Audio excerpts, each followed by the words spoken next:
Beal be heading to Philadelphia, teaming up with Joel Embiid and others? Well, some reports are stating that that could be a possibility. We'll tell you what that may look like, and is that the right move for the 76ers next, right here on Locked On 76ers. You are Locked On 76ers, your daily Philadelphia 76ers podcast. Part of the Locked On Podcast Network, your team every day.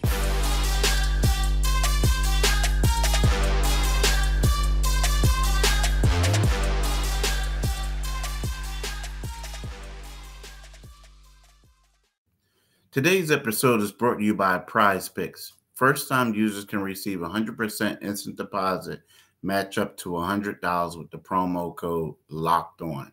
That's PrizePicks.com, promo code LOCKEDON. What's good, D? Nothing much, man. All is good. No complaints. No complaints about yourself.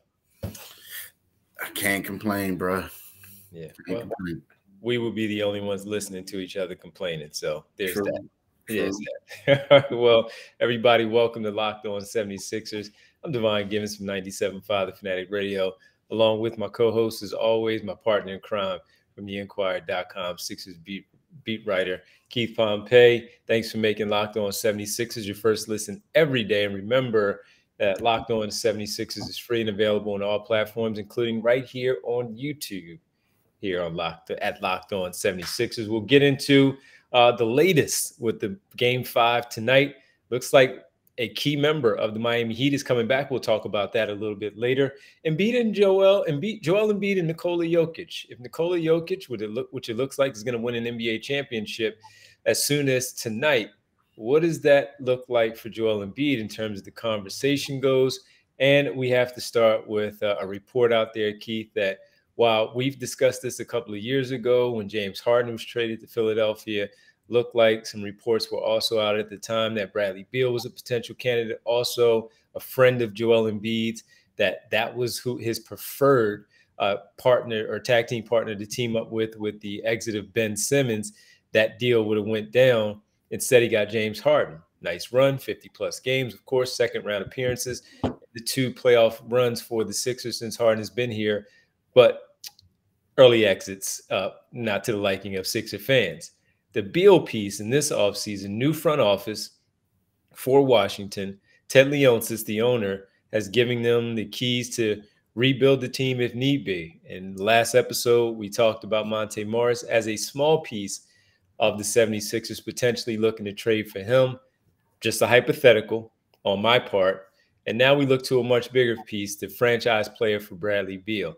The report is that if one man had his, if he were a betting man in this case, he would bet that Bradley Beal lands in Philadelphia, Keith. Tobias Harris would most likely be a piece of that. I'm imagining some other parts would also have to be in there because of a rebuilding situation with Washington. Maybe we would want some picks. Sixers would have to get creative with that. Well, if we're looking at this, Keith, I'm guessing that if that were to go down, James Harden would likely leave. If you had to choose between James Harden on 2-3-year deal or Bradley Beal, 4 years, $200 million remaining, has missed a lot of time these last couple of seasons. What do you think is the best move for Philadelphia? Yeah, that's a good question, because the thing about it is I feel like in order for them to get Bradley Beal, like, you're going to have to give up more than Tobias. I feel like that would have to be a Tobias and Maxey move.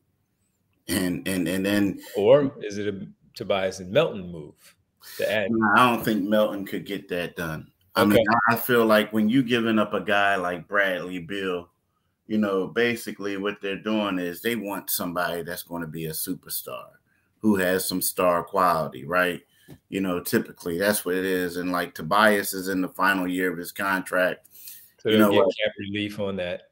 Yeah, you get cap relief on that. And the thing is, you gotta figure out wherever Tobias wants to go or wherever going, they want to go to a spot that's going to basically see if they're going to re-up him and give him an extension. I don't know if Washington would do that, right?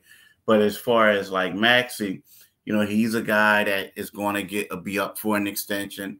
you can look at him and see what he does and then decide if that's what you want to do, right? But, you know, I don't know. I feel like on paper it sounds great, right? But there's a lot of moving parts that I feel like that has to happen in order for it to make it work. You know, it does. Now, again, I don't know if Maxey and Bradley Beal are so common in what their games are that is having Bradley Beal around, is that going to impede the growth of Maxey? So that's why you may have to move. You know what I mean? So I don't know, dude. That's a tough one right then and there. But again, he's younger than James. He did have some injuries. And like you said, his relationship with Joel speaks volumes. But that's a tough one right there, man. It really is. Yeah. So coming into, he's starting his Supermax with the Washington Wizards. So last season he made $43 million at the age of 29. He'll be 30 at some point during the 23-24 campaign. 30 years of age, $46.7 million. 31 for the following season, $50.2 million, Keith. 32, 25-26 year, $53.6 million. And the player option on 26-27, the final year of this 5-year deal, $57 million for Bradley Beal. So while he's still young technically in terms of being 33 at the end of that deal, he's an 11-year vet because he came out of Florida as a young player and as a sophomore. And he's been around a while. Now, again, he's missed a lot of games. I guess the one thing that I would ask, though, is when you look at a situation like this and playing for a franchise like that, you never want to hear this about a player where they may play down a bit in terms of their level just because of the situation wasn't good. Injuries, sometimes you would hear about his injuries like, is it that bad that he needs to miss that time?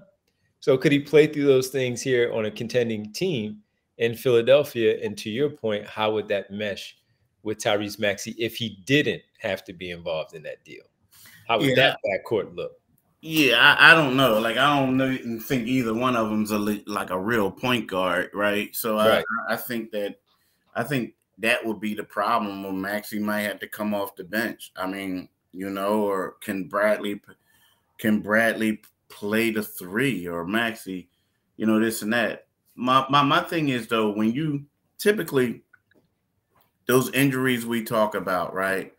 Those injuries for when your team is struggling and your team is this and that, they're not quite the injuries you have when your team is in the playoff. You know what I'm saying? It's kind of like guys like, look, man, what's the point? I got family time. I want to do this. I want to do that.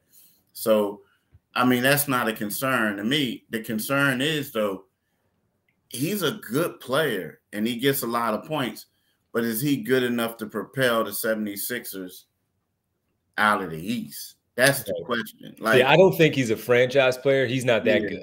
Yeah. And he's being paid as such because of the situation that they were in. He hit the jackpot. Now, he's an all-star level player, and he's been on all-star teams, and I think that is legit. He's an all-NBA level player as well, but I just don't think he's that guy to win a championship. Can he be a second or third piece? Probably. He's probably that, but he has to be out there. And in this case, he missed 74 games over the last 2 seasons, Keith. And before that, so he was averaging the 2 years before. So the last 2 seasons, he's averaged 23 points both years. The 2 years prior, he was in contention for the scoring champion. If you remember, Embiid was in the running one of those years. Bradley Beal won the scoring title. He was averaging like 30 points a game. We know he can score. He went from a 30-point game scorer, 21, to, you know, in 2 years to being a 23. And that has a lot to do with the team and those injuries, of course. But that's where you look at it and you're like, this guy can flat out just put the ball in the basket. He can take some pressure off of Embiid. When you're looking at Nick Nurse's offense, if you say, sure, you have Fred VanVleet and you had Kyle Lowry that were point guards, but a lot of times, you know, they weren't high assist guys. So if Tyrese Maxey can maybe give you about 6 a game, Bradley Beal maybe 4 or 5 a game, could that make up for that? Because Gary Trent Jr. wasn't an assist guy. You know what I'm saying? Could that make up for it a little bit? And that's where we'll get interesting with some of the other pieces around Embiid, those two guys, if PJ Tucker was still in the mix, because you're going to need some defense in that starting role and some athleticism. Yeah. And some height. Yeah, you're right. Yeah. So I wouldn't be opposed to it, but how many times are you going to continue to change things like this? If Harden leaves, you kind of understand it because you're going to need another person next to Maxey. But again, how many times is the roster going to have to be reshuffled in order to find the right thing to eventually get to the NBA Finals? So that part should be interesting. Not surprised to hear Bradley Beal's name at all. Keith, when we get back, man, we got to talk about Embiid and Jokic. Jokic on the verge of his first NBA championship potentially. And with that, the conversations are going to start with Joel Embiid. How fair are they when they talk about Embiid and Jokic in the same conversation, knowing that it's about to happen? Let's get into that next right here on Locked On 76ers. Before we talk about that, let's talk about PrizePicks, right? I like this because every day of the NBA playoffs and finals, one PrizePicks user will get a chance to become a millionaire. One entry placed after 8 a.m. Eastern Time will be randomly selected each day. Whoever placed that entry will be given a 6-pick flex with the following payouts: 6 correct picks, $1 million; 5 correct picks, $80,000; 4 correct picks, $16,000. Full details can be found at prizepicks.com/a million. You must opt in at this link to be eligible for the $1 million entry. Once you opt in, all you have to do is play the game like normal, and you could be the lucky winner, right? Tonight, though, I'm taking Nikola Jokic to score more than 26.5 points. I'm also taking Jokic to have more than 7.5 rebounds, and I'm taking him to have more than 6.5 assists. And in response to Jimmy Butler, I'm taking them to have less than 3.5 three-pointers made, right? So how does this work? What you do is for PrizePicks, you pick 2 to 6 players, and if they will go score more or less than their PrizePicks projections, you can win up to 25 times your money on any entry. There's no competing against other people. It's just you and the projections available, right? PrizePicks offers projection on any sport that you watch, so that's good. Entries can be made in 60 seconds or less. It's that easy. Download the PrizePicks apps or go to prizepicks.com to sign up and play daily fantasy sports. First-time users can receive 100% instant deposit match up to $100 with the promo code Locked On. If you deposit $100, PrizePicks will give you the $100. If you deposit $50, PrizePicks will give you $50. Don't forget to enter the promo code Locked On at sign up for instant deposit match up to $100. Do it today, people. Definitely do it today.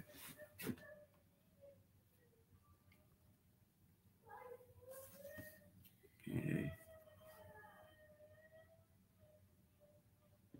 Welcome back. Thanks for making Locked On 76ers your first listen every day.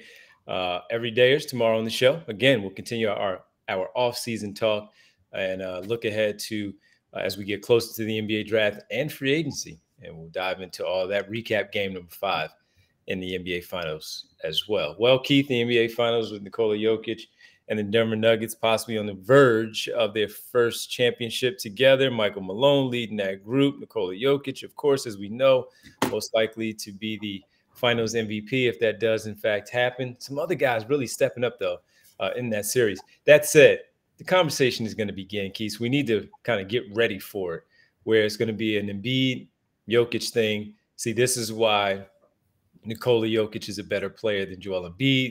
The MVP stuff is going to come back up from the regular season.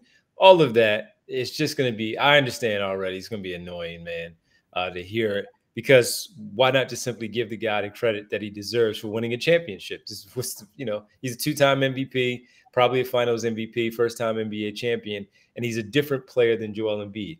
But this is what's going to happen, man. We know it. That's the conversation that's always happening when it comes to these two guys. He's going to have a leg up on Embiid with the championship because that's how you want to see it happen. Get through, and sometimes you need some luck, but you take advantage of it. Keith, I'm fully expecting this to be one of these types of discussions that's going to happen should this take place. And how fair is it? I mean, people are going to talk about it, but I think it's kind of like it's not fair. I mean, we're talking about a regular season award comparable to a playoff award. And yes, Nikola Jokic could have been the MVP of the regular season. Embiid won it with a landslide. Jokic is going to be the finals MVP. He's the most dominant. He's had one of the most dominant playoff performances ever.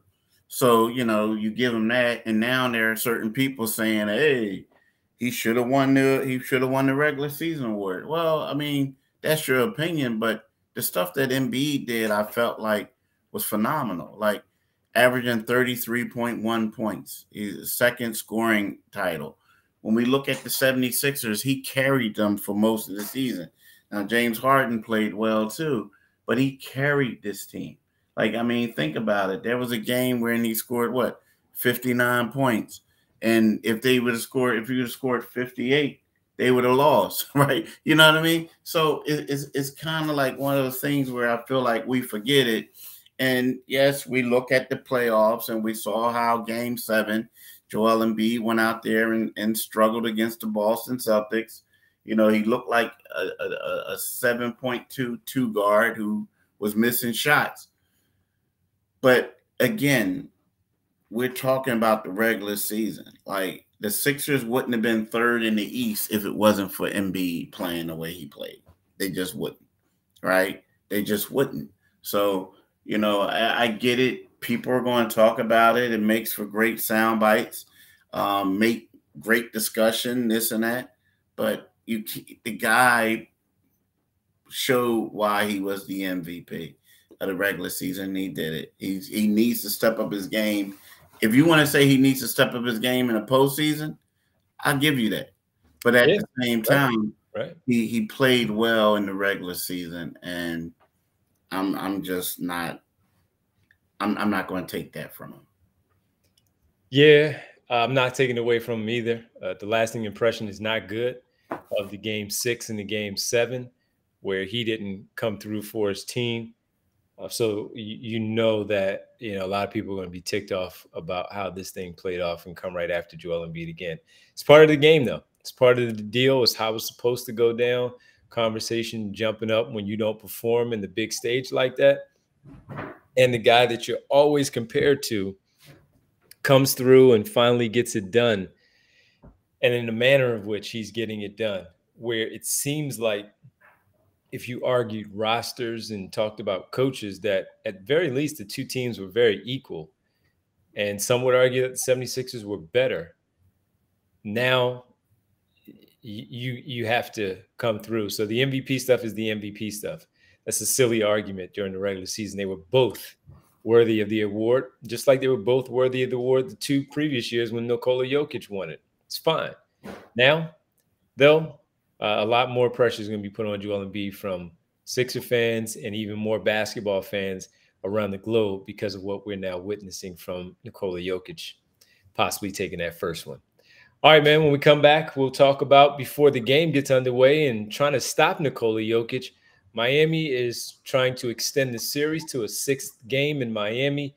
They're going to get some reinforcement back. Former 6th Man of the Year, Tyler Hero, said to be set to suit up for Game 5. How much of a difference will it make? We'll give our opinion next. Final segment right here, Locked On 76ers.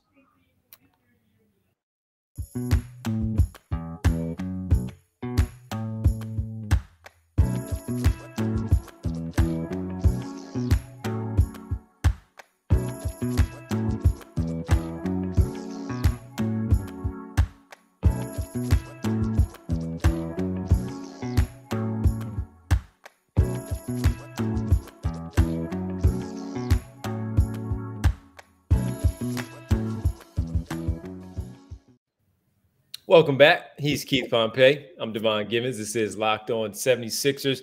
And Game 5, Keith, Tyler Hero looks like he's going to suit up for the first time since breaking his hand in the earlier part of the playoffs. And they've been able to get through it without him. And I thought it would catch up to them much sooner than now in the NBA Finals. But even with that said, they're going to get some help. What do you make of this move? Find it very interesting that where they were talking about him playing in some of the other games, he never finally got through, swelling, some uncomfortableness still in his hand after going through workouts and such. And they never pulled the trigger of having him actually suit up and getting ready to play. But for Game 5, I guess, Keith, all hands on deck, man. Yeah, it sounds like a team is like about to get loose, like and they want, like you said, all hands on deck. Like I don't know. No pun intended with the hand. No pun intended. Yeah, no pun intended. Like, I guess you have nothing else to lose, but if it was like a 2-2 series or whatever, I just have to be 100% sure as he's ready. You know what I mean, to come back and play.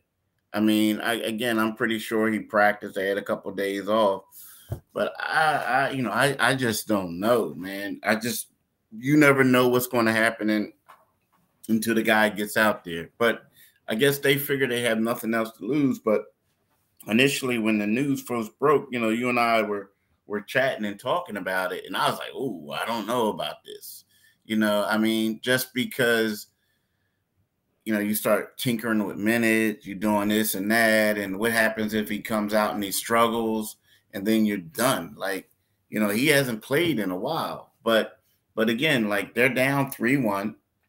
They're trying to extend this series, and anything can happen. But I don't know, man. It's like I'm just thinking right now it just reeks of desperation. You know what I mean? But they're down 3-0. 3-1. So why wouldn't it, right? Why wouldn't it reek of desperation? Well, the other part is this too, Keith, where you saw what happened with Gabe Vincent, Matt Strus, and Caleb Martin, where they were hitting at a very high clip from behind the three-point line.